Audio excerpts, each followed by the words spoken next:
आज गुरुपुरब है, गुरु नानक जयंती है और आज मैं गुरु नानक देव जी के बारे में बात नहीं करूँगा, उनके मैसेज के बारे में बात करूँगा क्योंकि ये ज़्यादा आवश्यक है।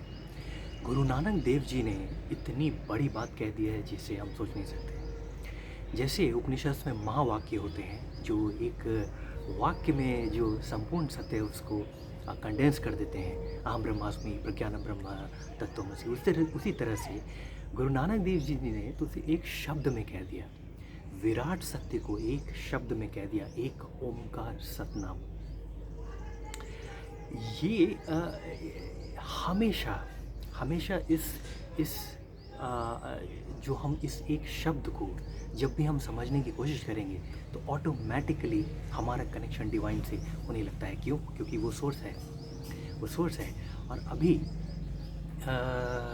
जैसे साइंस की डेवलपमेंट ज़्यादा हुई है पिछले शताब्दी में, तो अब हमारे पास ऐसे उपकरण हैं कि हम इस चीज़ को हम समझ सकते हैं थोड़ा साइंटिफिक टेम्परामेंट से भी।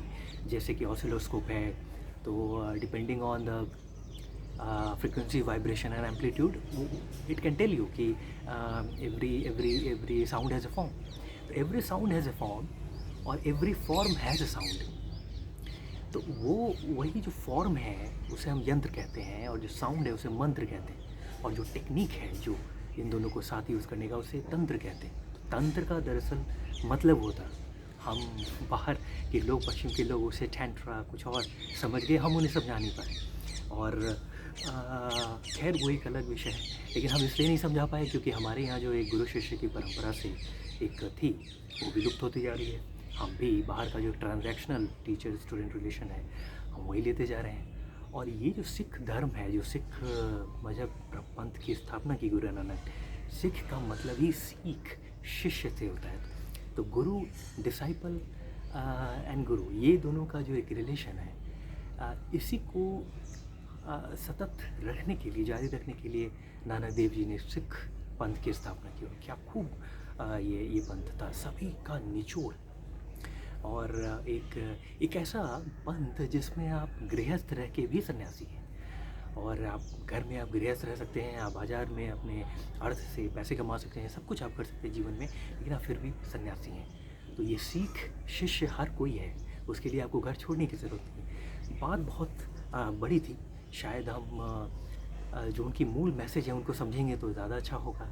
और ये मूल मंत्र है, बीज मंत्र है जिसे कहते हैं कि ओमकार जो है, जो प्रणव मंत्र जिसे कहा जाता है, वो it is the sound of sound, आ उ म।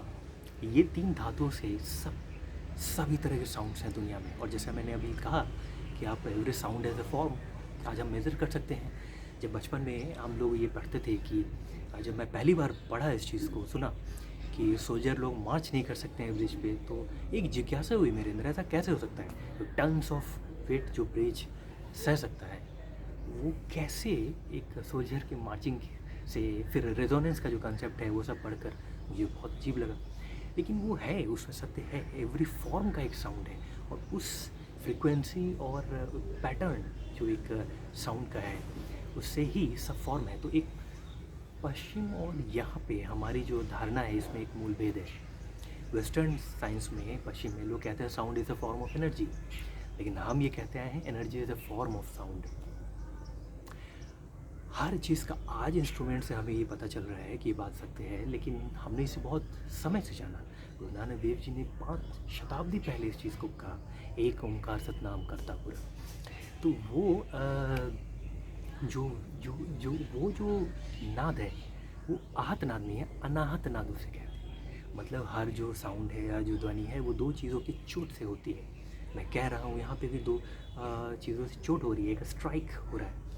लेकिन ये ओमकार जो है ये बिना किसी चोट के है, ये स्वतः है, ये it stands on its own, और इसका कोई बिगनिंग, मिडिल और एंड नहीं है, ये इटर्नल है।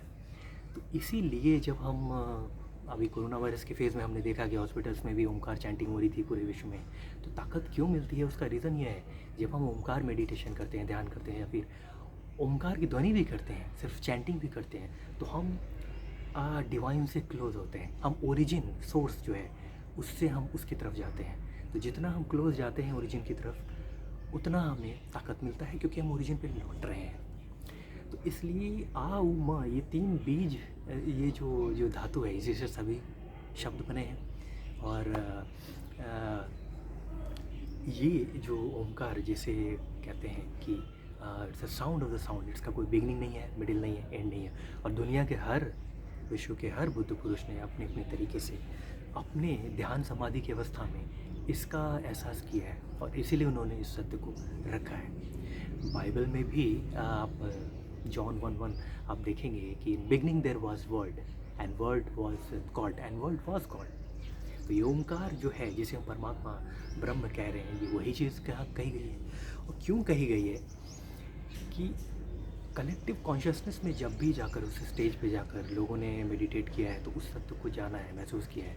और यही ओमकार वहाँ पहुँचते पहुँचते ओम जो है ये ओम नहीं है, दरअसल आ ओम म का आओम है। तो यही कहीं ओमीन बन गया, आमीन बन गया, आमीन बन गया, ये सत्य तो वही है। तो इसीलिए पूरे विश्व में अलग अलग तरीक़ों से एक चीज़ पे सभी पंथ यूनैनिमसली एग्री करते हैं और वो है ओमकार। तो ये इतना बड़ा सत्य है कि हमें गुरु नानक देव जी की जयंती मनाना है तो हम सबसे पहले हम ओमकार पे ध्यान करें, ओमकार को समझने की कोशिश करें। पूरे विश्व का, जगत का संपूर्ण सत्य इस एक शब्द में पिरोया गया है, एक ओमकार सतनाम। तो ये और बाकी एक गुरु नानक जी की बात चली आज, तो दो छोटी छोटी बातें जो मुझे अच्छी लगी, दो कहानियाँ मैंने पढ़ी थी बचपन में। एक तो ये कि गुरु नानक देव जी काबा गए थे। जी हाँ, वो तो हिंदू मुसलमान दोनों मानते थे, उन्हें कहते थे नानक शाह फ़कीर, हिंदुओं के गुरु और मुसलमानों के पीर। तो वो काबा गए थे और उन्होंने उनका पैर काबा की तरफ था, तो जो प्रेस्ट थे उन्होंने कहा कि उधर काबा का पवित्र पत्थर है, तुम पैर हटा लो। उन्होंने कहा माफ़ करना भाई, तुम ही मेरा पैर उस तरफ कर दो जहाँ ईश्वर नहीं है, जहाँ काबा नहीं है। और कहानी है कि जहाँ जहाँ प्रेस्ट ने पैर उनका मोड़ा वहाँ काबा का पत्थर हिल गया। ये कहानी है, क्या सत्य है क्या नहीं है ये अलग बात है, लेकिन उसका मैसेज देखिए, ईश्वर हर जगह है। ये कहानी मुझे बहुत अच्छी लगी। और दूसरी कहानी मुझे याद आती है कि मर्दाना और बाला जो उनके दो शिष्य थे, तो एक गांव में गए, उनकी बहुत खातिरदारी हुई, सम्मान हुआ और वहाँ पे उन्होंने उसे ब्लेस करके कहा कि वास्दे रहो, मतलब खुश रहो। और नहीं, जहाँ पे खातिरदारी हुई वहाँ पे उन्होंने कहा कि उजड़ जाओ। और एक जगह जहाँ बहुत अपमान हुआ, बहुत तिरस्कार हुआ, वो उन्होंने कहा वास्दे रहो, खुश रहो। तो मर्दाना बहुत उत्तेजित हुए और उन्होंने कहा कि ये कैसी बात हुई, जहाँ पे सम्मान हो रहा है वहाँ पे आप उन्हें अलग ब्लेसिंग दे रहे हैं और जहाँ अपमान हो रहा है वहाँ बोल रहे हैं कि बहुत खुशी से रहो, एक जगह रहो सब मिल के। उन्होंने कहा कि ये लोग जो सम्मान कर रहे हैं, खातिरदारी कर रही, इतने अच्छे लोग हैं कि इनका अलग अलग जगह फैल जाना बहुत अच्छा है पूरे दुनिया के लिए। और ये लोग जो सब अपमान कर रहे हैं, जो तिरस्कृत जो लोग बुरे लोग हैं, सो कॉल्ड, मर्दाना को जो लग रहा था, उनका एक जगह रहना बहुत ज़रूरी है, क्योंकि जहाँ भी जाएंगे निगेटिविटी लेकर जाएंगे। ये कहानी भी मुझे बहुत अच्छी लगी थी, इसलिए मैं सोचा कि आज मैं साझा करूँ।